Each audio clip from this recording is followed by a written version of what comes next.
Kedengaran, Mister. Lebih jelas nggak? Sama aja, Mister, kecil. Kecil juga ya?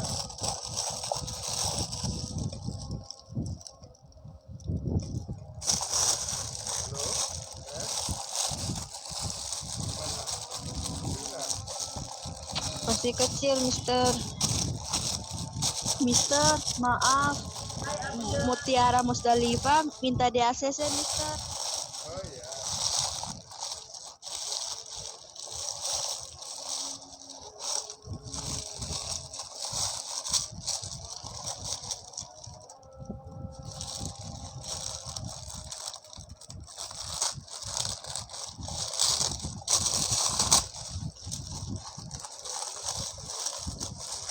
Suaranya masih kecil lagi nggak? Assalamualaikum, Mister. Salam. Suaranya kecil nggak? Udah, Mister, udah kedengaran. Kedengaran ya. Kalau sekarang kedengaran lagi nggak? Udah kedengaran, Mister.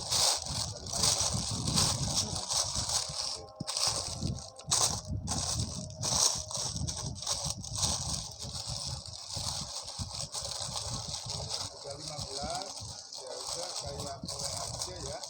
Karena ini kan mau direkam sekaligus berarti absen.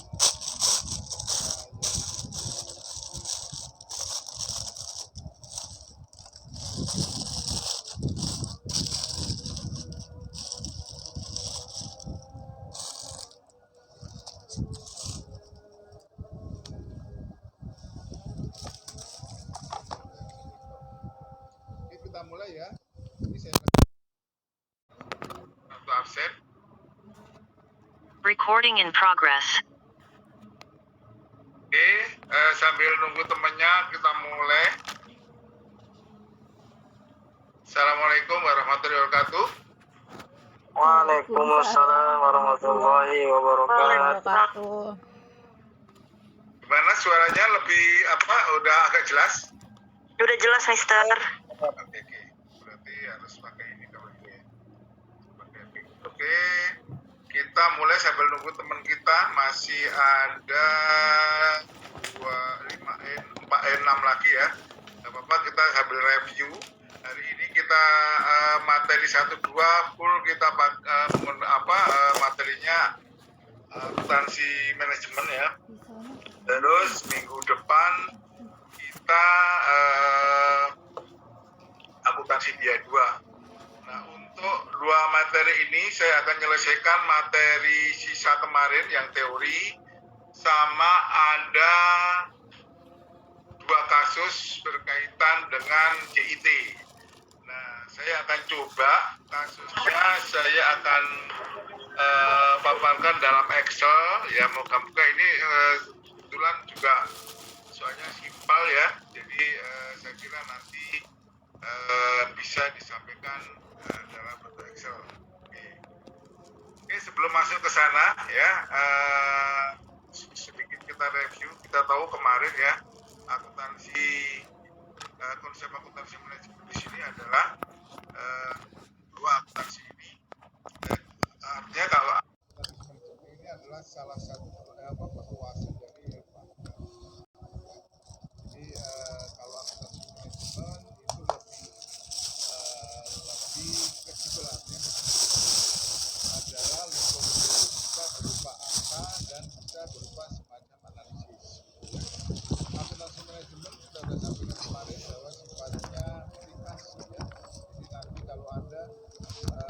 barangkali nanti waktu tes masih apa sebuah hal sebetulnya. Jadi kalau akuntansi itu sifatnya adalah privasi, tidak mempunyai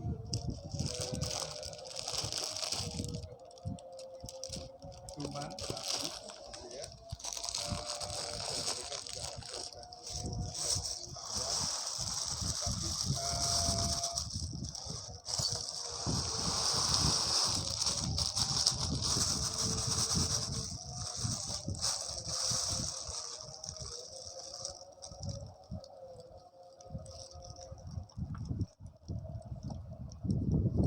jadi akuntansi manajemen ini adalah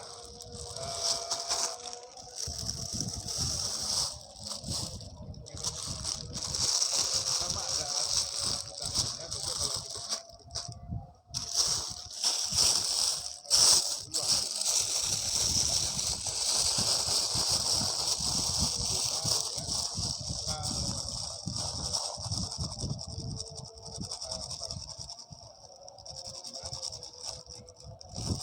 itu adalah sama Ya.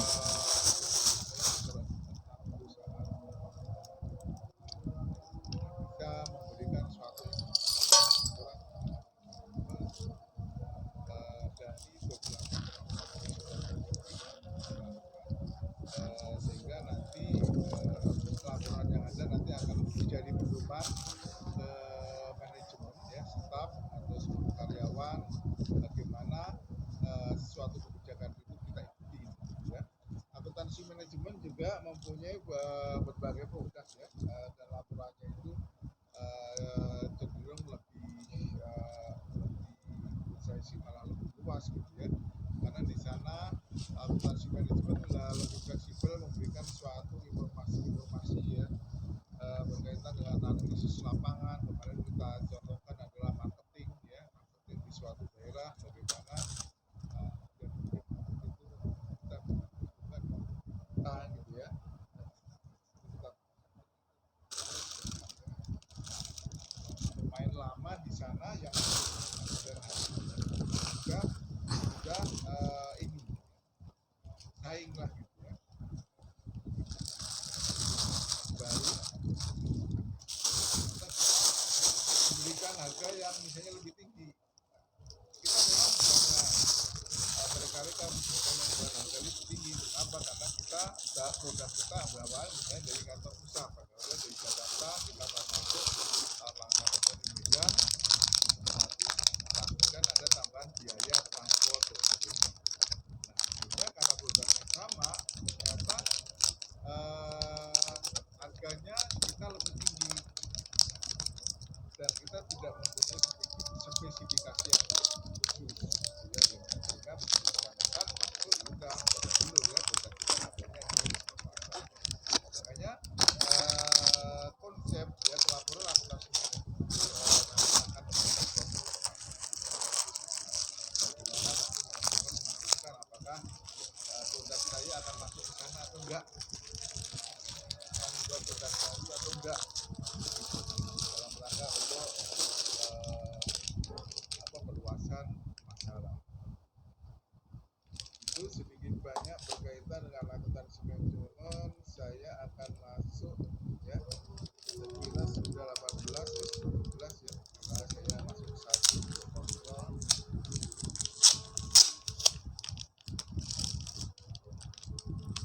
Oke, saya kemarin terakhir ya, karena nanti ada walaupun kasus ini sedikit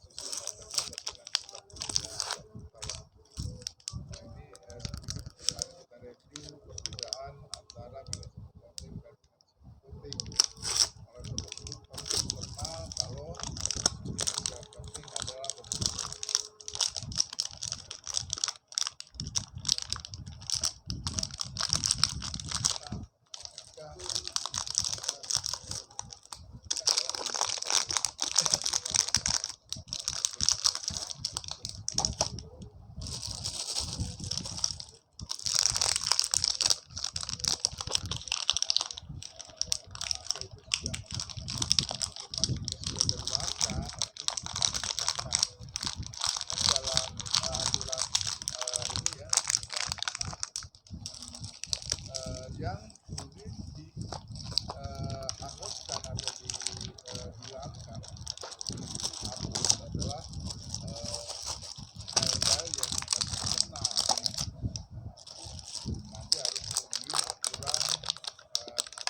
menuliskan catatan atau analis tapi simpel, ya.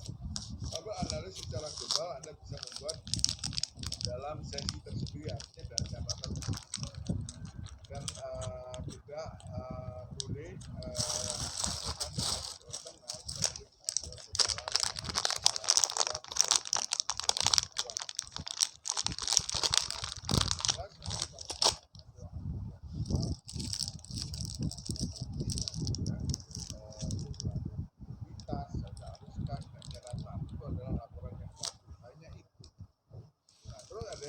bagaimana kalau ada lampiran limparan, saya penghitungan penyusutan atau mungkin daftar bintang dan sebagainya, itu boleh enggak, ya?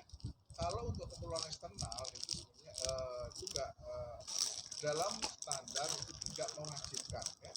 Tapi kalau memang internal boleh ya monggo, tapi dalam standar tidak kan untuk memberikan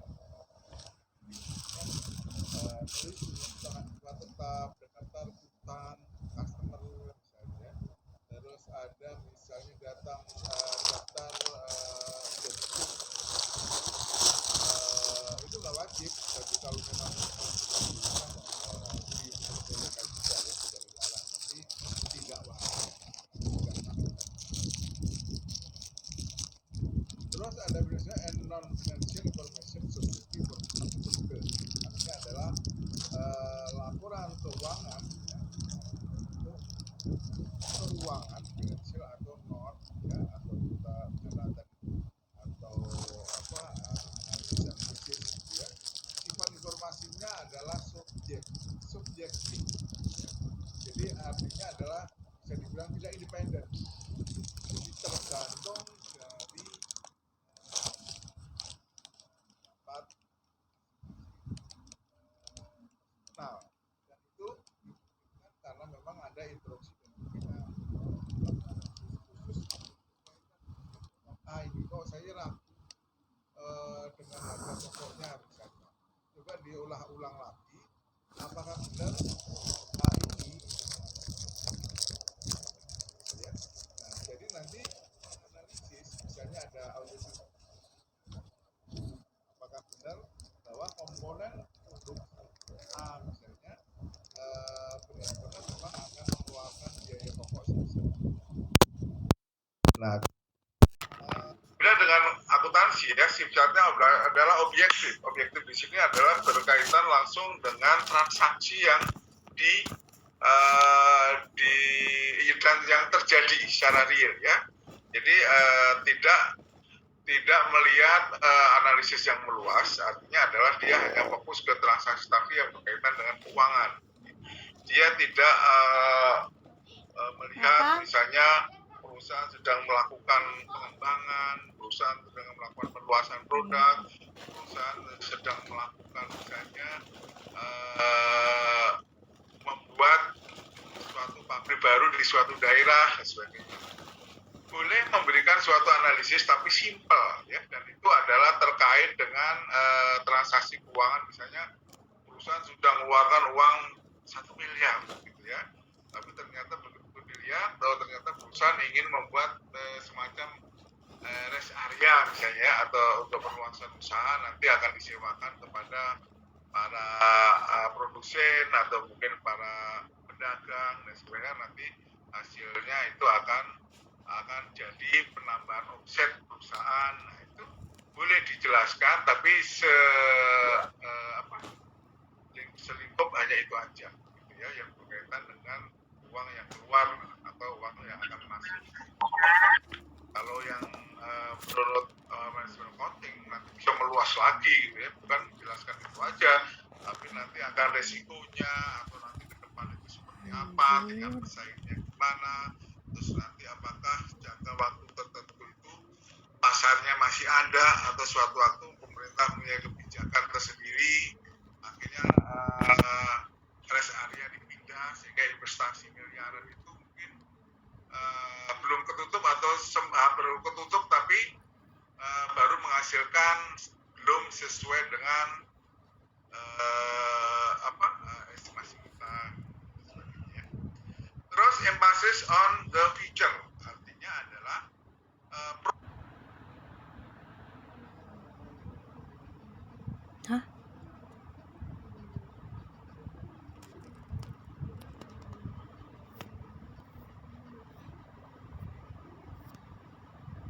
Kok bisa mati sih?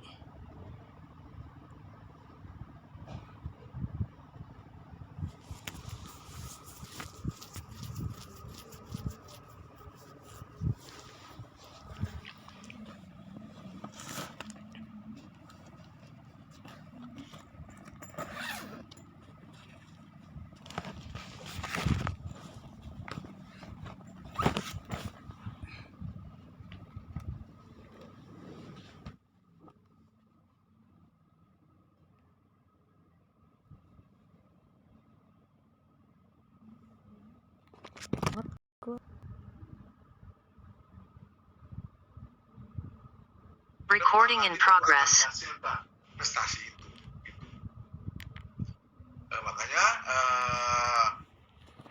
informasi yang dilakukan atau yang dibuat oleh manajemen konten nanti sifatnya adalah untuk ke depan. Beda dengan financial accounting ya, kita sudah kita sampaikan bahwa financial accounting atau laporan keuangan yang disusun sifatnya adalah historical orientation.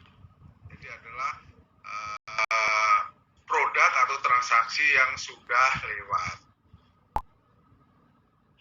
Terus nomor 5 adalah internal evaluation and decision based and very detailed informasi. Jadi evaluasi internal ya dan dasar keputusannya itu sangat-sangat rigid ya, sangat-sangat detail banget. Misalnya perusahaan ingin Enggak ngasih buat contohnya. Nanti lo tulis di grup ya, bahasa Indonesia bla bla bla bla. Cuma itu punya kelompok kalah, pokoknya lu ambil ini aja lah. Nanti gue itu tes ya. Ulfa Oke, jadi gak dimut. Ulfa ya.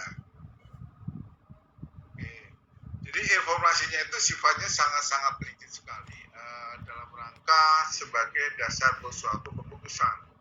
Jadi misalnya seperti tadi ya mengelola tempat wisata atau mungkin tambang ya yang jangka waktunya mungkin 20 tahun aja nggak habis gitu ya, itu benar-benar harus dilakukan semacam evaluasi yang sangat detail ya sampai nanti sisi risikonya kepada masyarakat, sisi risikonya nanti kalau ditutup oleh negara, sisi risikonya nanti kalau ada kerusuhan masyarakat karena misalnya tidak terima gitu ya, nah itu benar-benar harus diperhitungkan, termasuk nanti pendanaan nanti harus ngambil dari mana, apakah nanti akan menggunakan dana internal atau malah nanti menggandeng investor asing gitu ya, dengan alasan bunga investasi kalau di asing itu kan sangat rendah dibandingkan bunga investasi di Indonesia ya. Jadi mereka karena proyeknya jangka panjang, mereka pinjam sampai ke perbankan asing. Nah itu evaluasinya benar-benar akan dihitung sedetail mungkin. Beda dengan financial accounting ya, bahwa informasinya berkaitan dengan perusahaan itu gitu ya, hanya berlingkupnya adalah hanya berkaitan dengan perusahaan itu, nggak jauh-jauh dari itu. Jadi tidak, walaupun nanti ada transaksi anak perusahaan, mungkin ada cabang atau apa gitu ya, nanti seluruhnya akan diringkas, dirangkum dan memberikan semacam informasi-informasi detail berkaitan dengan transaksi keuangan untuk perusahaan. Ya. Menurut dasarnya artinya adalah semacam tenaga kerja dan sebagainya itu mempunyai multidisiplin ilmu gitu ya, artinya dari berbagai jurusan, boleh dari manajemen, boleh dari akuntansi, boleh dari ekonomi, boleh dari industri ya, boleh dari misalnya teknik gitu ya, dan sebagainya. Jadi lebih luas ya kalau manajemen accounting. Jadi jurusan apapun kalau memang nanti akan mensupport ya, suatu untuk kebutuhan dari manajemen itu ya, dia nggak melihat harus misalnya dari akuntansi misalnya ya, harus dari kimia dan sebagainya, tapi kita berbagai. Nah beda dengan financial accounting, nanti yang dibutuhkan adalah hanya tertentu ya, tertentu yang notabene banyak umumnya itu paling kalau global itu ekonomi, tapi utamanya kalau berkaitan dengan financial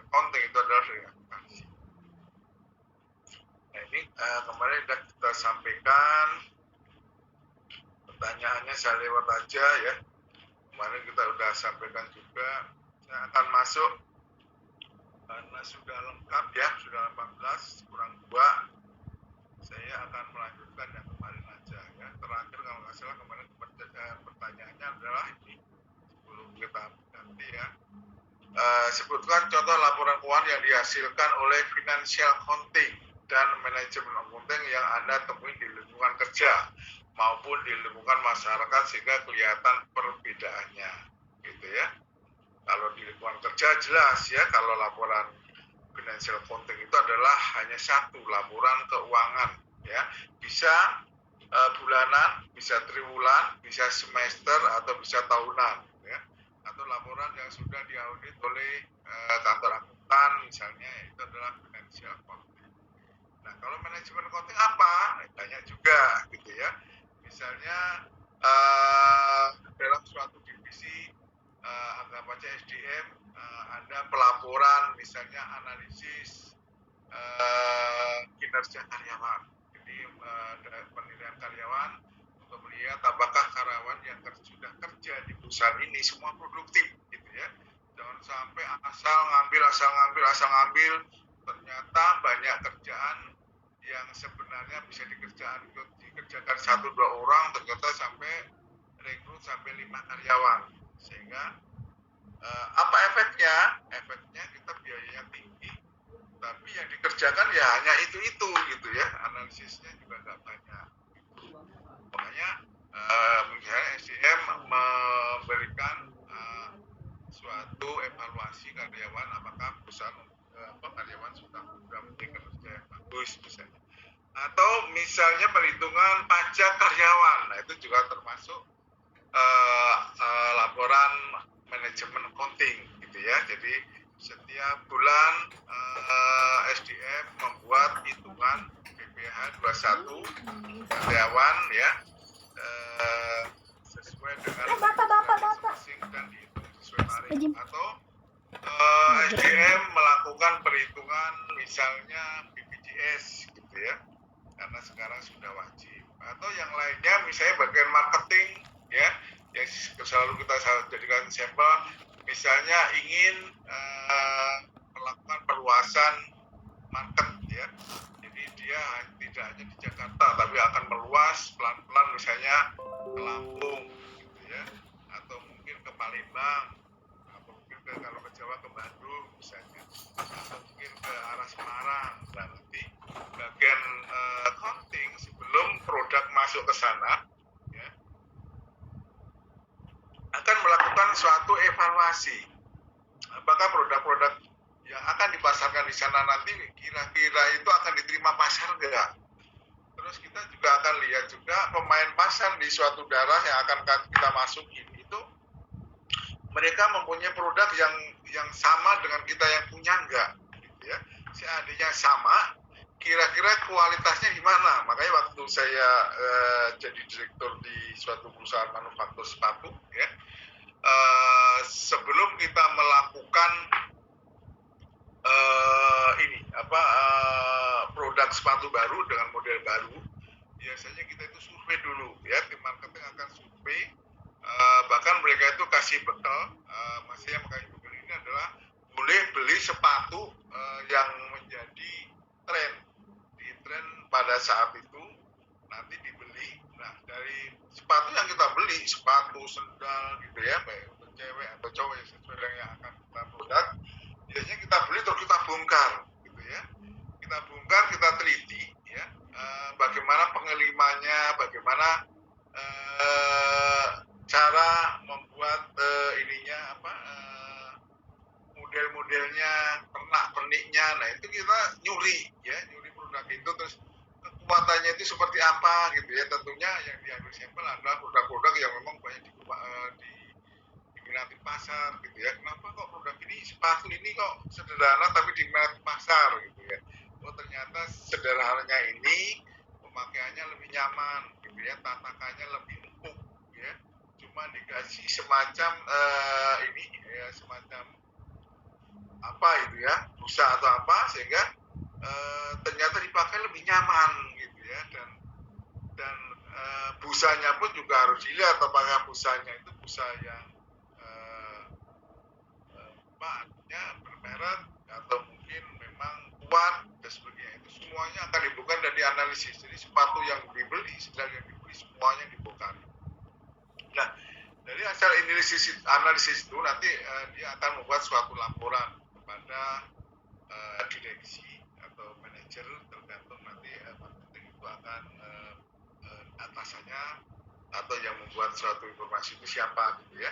Kalau dulu kalau saya kan langsung gitu ya, meminta marketing tolong lihat pasar, cari produk-produk yang lagi tren gitu ya. Jadi nanti kita uji coba. Nah nanti kalau sudah ketemu ya ilmunya, biasanya kita akan mulai modelnya sesuai improvisasi kita ya. Tapi ininya kerangkanya itu sama dengan yang ada di yang kita jadikan sampel. Paling nanti kita tambahin apa gitu ya, aksesoris atau warnanya kita bedain atau aksesoris kita tambahin apa gitu ya. Sehingga nanti harapannya adalah produk yang akan kita buat itu bisa masuk ke pasar. Karena produk-produk kayak model gitu ya, artinya model yang suka jadi tren-tren itu kan cepet gitu. Kalau kita nggak ngikutin, sudah habis nggak ngikutin lagi, nanti kita akan tinggal pasar. Ya, nah, laporan yang dihasilkan itu namanya manajemen accounting, gitu ya. Jadi laporannya pernak-perniknya macam-macam.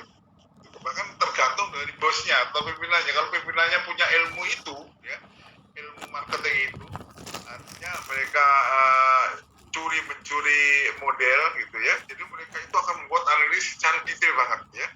Sehingga nanti produk yang akan kita hasilkan pembanding atau pesaing yang sudah ada, nanti kita lebih beli pasar.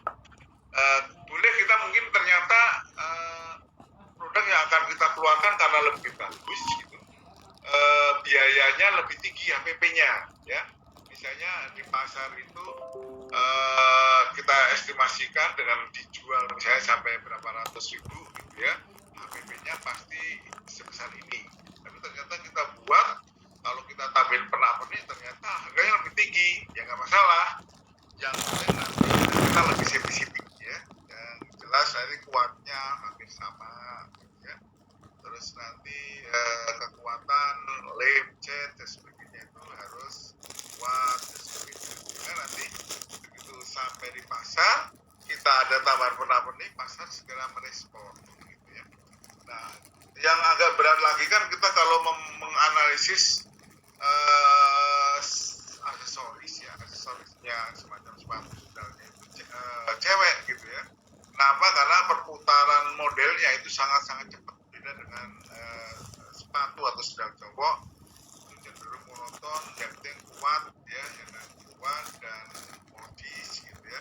Artinya memang sedang in waktu sepatu. Tapi beda dengan cewek ya. Cewek itu mempunyai pernak-pernik yang jauh beda dan sangat tinggi. Kalau 1, 2, 3, 4 bulan kalau udah nggak laku, kalau nggak segera kita putar arah ya, mencari produk laku baru, terus produk yang masih sisa kita jual diskon gitu, kita akan ketinggalan pasar. Bahkan kadang kita waktu jual yang produk baru tinggi gitu ya, perputarannya tinggi, tapi ternyata hanya terserap misalnya sampai 60%, masih ada 40%. Nah kalau kita nggak habiskan segera gitu ya, yang ada nanti adalah yang tadinya 60% kita sudah menganting untung sampai berapa ratus persen, tapi ternyata 40% nggak laku karena keburu ketinggalan model. Makanya biasanya strategi perusahaan untuk antisipasi itu kan nanti akan dijual secara diskon besar-besaran ya. Yang sekarang kita lihat ada yang diskon sampai 70%, ya 80%, 60%. Nah sebenarnya itu permainan dari produk, sebenarnya harga pokoknya itu cuma paling 30 sampai 40% ya. Makanya dia berarti diskon 60%, maksudnya dia hanya menjual sebesar HPP saat buat atau ditambahkan sedikit sebagai biaya sewa, misalnya sewa tempat jualan dan sebagainya.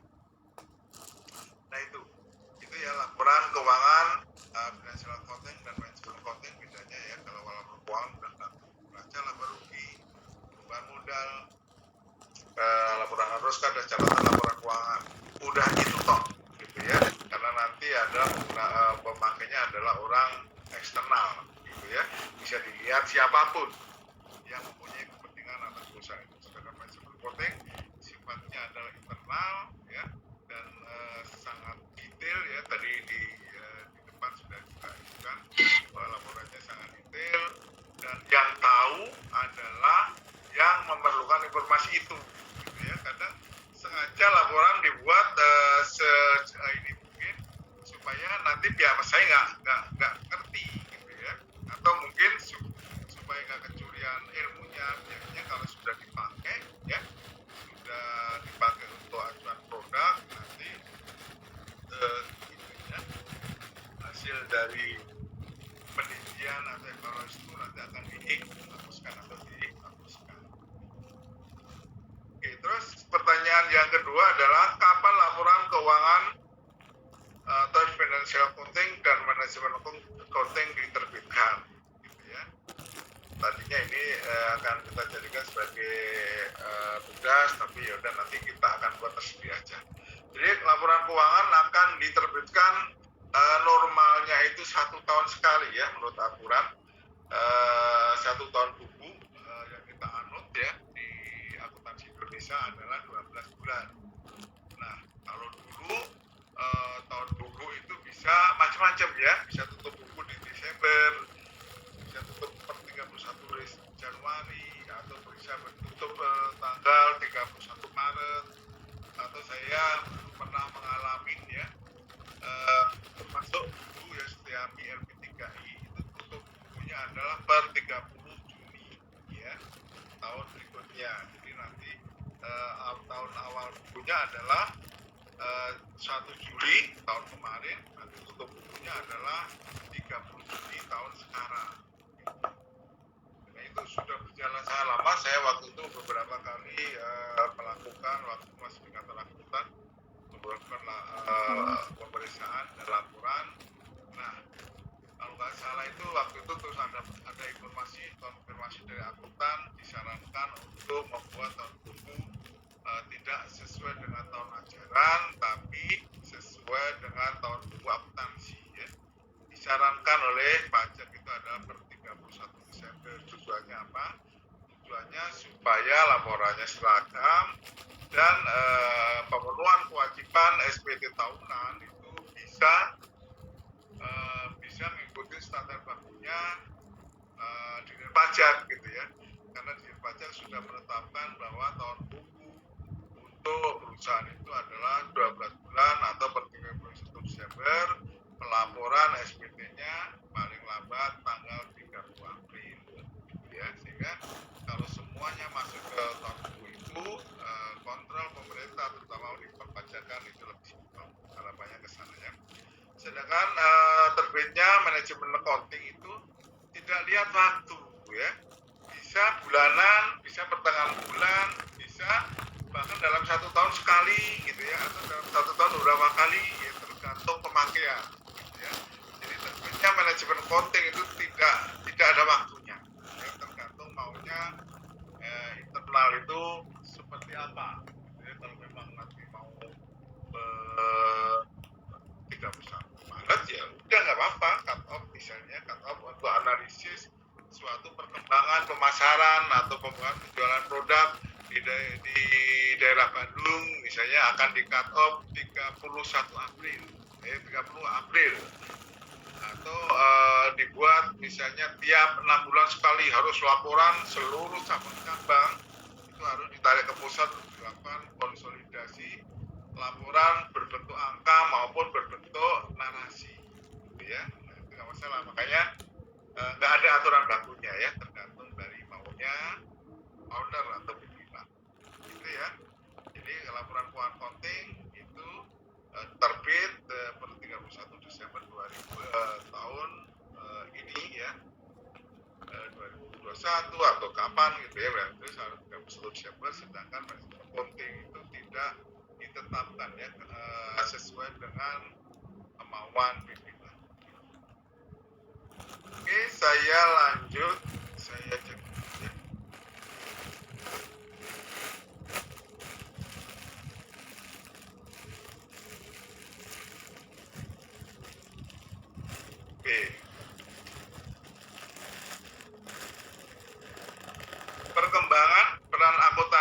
manajemen sebagai suatu tipe akuntansi, ya. Yang pertama adalah ada pencatat skor atau skor keeping. Bahwa akuntansi manajemen mencatat skor dan mengkomunikasikan skor kepada manajer yang bersangkutan untuk memungkinkan manajemen mengevaluasi pelaksanaan rencana yang telah disusun, gitu ya.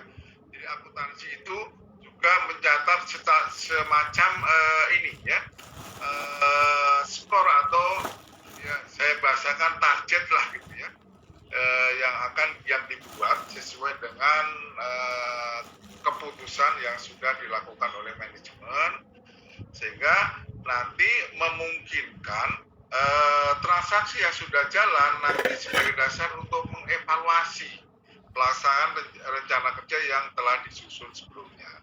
Jadi misalnya perusahaan pertambangan target tahun pertama adalah menyiapkan lahan, gitu ya. Menyiapkan lahan di sini adalah bahwa seluruh persiapan penambangan, peralatan, kalau perlu mungkin peralatan pabriknya, termasuk mobilisasi ya, kendaraan-kendaraan baik yang harus dipunyai sendiri maupun kerjasama dengan pihak ketiga, itu harus semuanya siap ya. Sehingga evaluasi nanti akan dibuat apakah persiapan produksi tambang untuk batu bara misalnya di suatu daerah atau lokasi tertentu sesuai target adalah 12 bulan itu udah siap gitu ya. Sehingga tahun kedua nanti tinggal melakukan penambangan rutin dan menyampaikan produknya ke pasar, dan pasarnya pun juga mungkin sudah jelas dan sudah ditentukan apakah pasarnya adalah lokal, artinya di Indonesia, atau diekspor keluar gitu ya. Kalau ke lokal biasanya adalah ke suka di PLN, mungkin ke kereta api ya yang masih menggunakan bahan bakar, atau beberapa pabrik perusahaan manufaktur yang memang masih menggunakan batu bara sebagai bahan bakar utama ya, walaupun sekarang sudah mulai pelan-pelan pindah ke gas alam atau mungkin ke minyak ya, bahan bakar minyak gitu ya, BBM. Tapi ya semuanya itu ada untuk ruginya. Makanya akuntansi manajemen itu nanti akan memberikan atau mencatat semacam skor ya, hasil dari analisis itu bagaimana nanti hasil dari analisis itu akan dievaluasi apakah target-target yang sudah disusun itu sesuai dengan rule ya, sesuai dengan target yang telah dijalankan gitu ya, sesuai dengan budget master budget yang telah dibuat. Bahwa yang kedua, bahwa akuntansi manajemen adalah sebagai penarik perhatian manajemen. Akuntansi menyajikan informasi penyimpangan pelaksanaan rencana yang memerlukan perhatian manajemen agar manajemen dapat merumuskan tindakan untuk mencegah berlanjutnya penyimpangan yang terjadi. Ya, tahap perkembangan ini hanya dapat dicapai jika akuntansi manajemen telah menjadi pencatat skor yang baik. Ya, jadi seluruh transaksi, terutama yang baik berupa angka atau non angka, nanti akan saling support. Gitu ya, misalnya ada penyelewengan nih. Manajer pelaksana di lapangan ternyata membuat improvisasi sendiri gitu ya, tanpa melihat master budget yang sudah dibuat.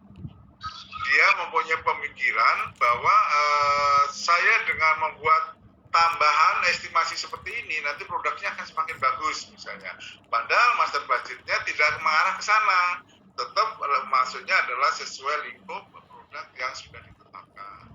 Nanti untuk akuntansinya akan memberikan semacam informasi berupa skor atau angka yang akan mensupport dan mendukung dari analisis. Ya, jadi nanti semuanya saling terkait.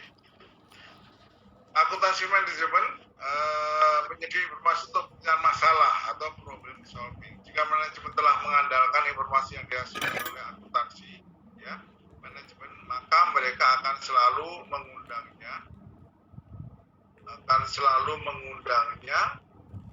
dalam setiap pengambilan keputusan masalah yang akan mereka lakukan, gitu ya. Jadi analisis yang dibuat akuntansi yang nantinya memang akan jadi bahan sebagai penarik kebijakan pimpinan ya. Bagaimana nanti kalau ada permasalahan di belakang hari nanti bisa dipecahkan. Jadi estimasinya itu sudah dilakukan di awal-awal analisis, awal-awal budget yang telah dibuat. Oh nanti kalau saya membuat produk ini nanti ada beberapa risiko yang ada gitu ya.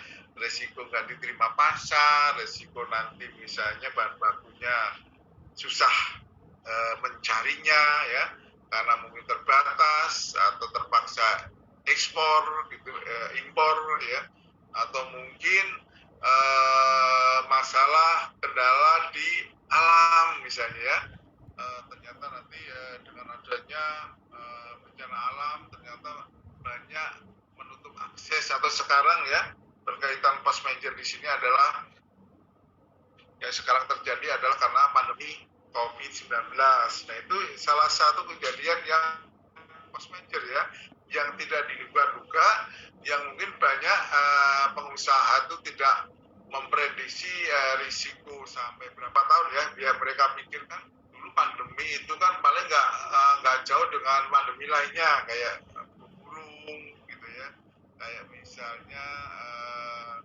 yang dulu penyakit mematikan gitu ya. Yang banyak memakan korban lah gitu ya. Nah, tapi waktunya kan nggak lama jangkanya ya. Paling berapa bulan hilang gitu ya. Hilang dan itu pun munculnya nggak begitu vulgar. Makanya banyak pengusaha tidak memprediksi sejauh itu apakah nanti COVID itu akan panjang. Ternyata waktu itu pertama kali muncul bulan Maret 2019 prediksi pemerintah itu kan April itu kan sudah reda gitu ya, makanya waktu itu April pelayanan misalnya untuk masyarakat berkaitan dengan pajak buka, tapi ternyata sampai 30 April pandemi nggak hilang-hilang ya, malah cenderung lebih tinggi. Makanya akhirnya pemerintah memberikan kebijakan diundur sampai 30 Juni waktu itu ya pelaporannya sampai ke sana. Tapi ternyata sampai 30 Juni pun juga nggak hilang-hilang ya, malah berkembang terus gitu ya. Sehingga sampai sekarang sudah menginjak 2 tahun ya, dari tahun 2019, 2020. Dulu 2020 ya, pertama kali Maret 2020, sekarang udah 2 tahun ya, sehingga banyak perusahaan yang udah gak kuat, banyak ya, banyak yang tutup dan sebagainya ya, banyak akhirnya karyawan yang tahu-tahu penghasilannya nggak ada, hilang gitu ya, yang tadinya pegawai ya sekarang akhirnya kerjanya usaha yang tidak dan sebagainya ya, ini yang terjadi. Nah informasi inilah yang nanti harus diatasi jauh hari bila masalah yang terjadi sudah siap ya, sudah diantisipasi. Nah inilah informasi analisis yang disiapkan oleh manajemen accounting ya, jadi tidak berupa angka aja tapi berupa analisis. Bahkan kadang kalau akuntansi manajemen analisis itu yang lebih tajam gitu ya. Jadi angka itu adalah sebagai supporting transaksi real yang terjadi, tapi nanti yang akan dikembangkan dalam proses pelaporannya adalah berkaitan dengan evaluasi dan analisis terjadinya suatu transaksi. Oke. Akuntansi manajemen sebagai suatu tipe informasi. Akuntansi merupakan salah satu informasi kuantitatif dan akuntansi manajemen merupakan salah satu tipe informasi akuntansi, di antaranya dua tipe informasi yang lain, informasi operasi dan informasi akuntansi keuangan. Jadi akuntansi manajemen itu nanti akan memberikan suatu informasi yang lengkap ya, di awal kita sampaikan. Jadi baik berupa analis, evaluasi maupun berupa angka. Jadi laporan yang dihasilkan sebenarnya lebih lengkap ya. Cuma khusus untuk itu. Untuk rezim rajam sebagai suatu tipe informasi, ya, ada kuantitatif dan ada non kuantitatif, ya. Kuantitatif itu berupa angka dan kuantitatif atau kualitatif, ya, berupa narasi, analisis dan sebagainya. Informasi suatu fakta, data, pengamatan, persepsi sesuatu yang lain yang menambah pengetahuan. Guna informasi adalah untuk mengurangi ketidakpastian dalam pengambilan keputusan, ya. Jadi informasi yang lebih detail, yang lebih berkembang, yang mempunyai data yang lengkap itu akan menghasilkan suatu informasi yang lebih akurat, ya. Jadi saya mau ini ada yang ini, ya, saya colokin dulu bentar.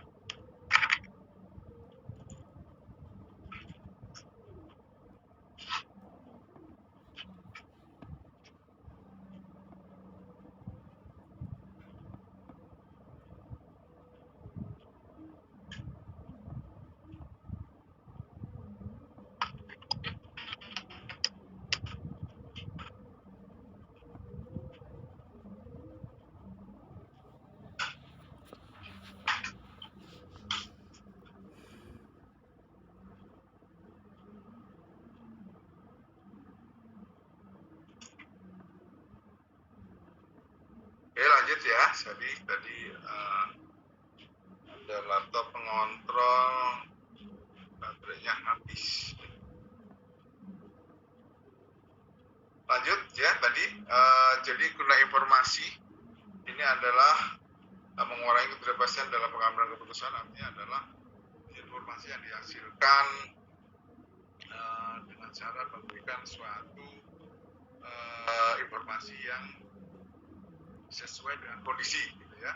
Sesuai dengan kondisi di sini adalah bahwa informasi yang dibuat atau diinformasikan dalam ilmu ini adalah dari beberapa informasi yang memang bisa dipercaya, ya, bisa diuji dan sesuai dengan kondisi dan sebagainya, sehingga hasil dari analisis nanti akan menghasilkan informasi atau kebijakan yang pasti, ya.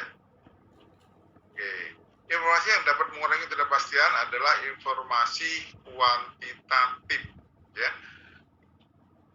Jadi kuantitatif berupa angka-angka itu kan, angkanya itu kan dari transaksi real, ya. Makanya transaksi kuantitatif di sini adalah transaksi yang mempunyai kualitas yang lebih dapat dipercaya, ya, dibandingkan dengan kualitatif yang notabene adalah berasal dari sumber analisis yang menggantungkan dari siapa yang membuat analisis itu, gitu ya.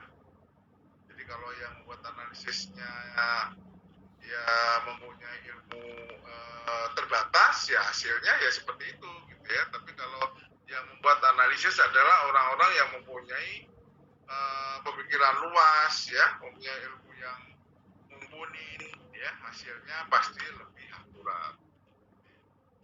Saya lanjut lagi. Mengapa informasi kuantitatif? Dalam pengambilan keputusan investasi, manajemen tidak hanya memerlukan informasi apakah investasi berantakan laba atau tidak, gitu ya.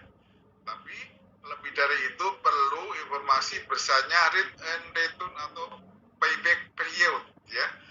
Jadi dalam menganalisis sesuatu yang berupa investasi yang nantinya adalah banyak mengeluarkan semacam investasi harta, ya, atau nanti akan banyak mengeluarkan biaya yang sangat besar. Memang kita tidak harus, artinya kita tidak hanya terpacu apakah nanti akan untung atau tidak, gitu ya. Tapi kita juga harus melihat apakah rate and return, artinya adalah uang bersih yang akan masuk, ya, di dalam suatu usaha itu akan benar-benar real ada, ya. Laba itu kan belum tentu duit, gitu ya. Dulu kalau Anda belajar ya, sempat masih ingat ya, bahwa laba itu kalau kita cek di dalam laporan arus kas itu belum tentu ada duitnya. Kadang laba 1 miliar tapi ternyata duitnya malah habis, gitu ya. Kenapa? Ternyata gitu. Atau mempunyai investasi untuk suatu pekerjaan, ternyata payback periodnya kalah. Artinya ada kita investasi jangka waktunya 10 tahun. Tapi ternyata proyek yang kita kerjakan ya, ternyata nggak sampai 10 tahun proyek selesai, ternyata nggak nutup.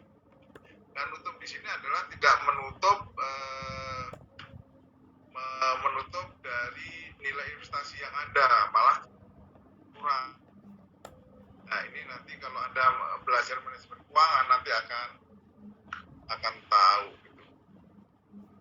Saya mohon maaf sebentar ya, saya izin sebentar aja ya, saya ada ini, bentar, cari sebentar ya.